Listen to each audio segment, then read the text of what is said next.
আমরা একটা নতুন আইন করেছি, বাংলাদেশের সীমানার ভিতরে কোনো মেয়ে লোককে যদি কেউ দর্শন করে, জোর করে বেইজ্জত করে, তার মৃত্যুদণ্ড অথবা যাবজ্জীবন কারাদণ্ড। যতদিন মত হয় নাই ততদিন জেলে থাকতে হবে।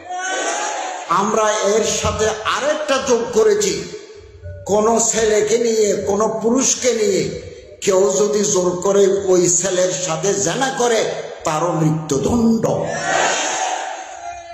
এটা আমরা আইন পাশ করে দিয়েছি। বেরেশ দাড়ি গজায় নাই এরকম কোন ছেলে নিয়ে যদি কেউ বেড়াতে যায়, বিছানা কান্দি, কুয়াকাটা, কক্সবাজার, এবং এই ছেলে যদি অভিযোগ করে I have been insulted, I have been raped, তাহলে আদালতের মাধ্যমে সাক্ষী বলা যেভাবে নিয়ম আছে, নিয়ম মাফিক হয়তো মৃত্যুদণ্ড, না হলে সারা জীবন জেলে থাকতে হবে।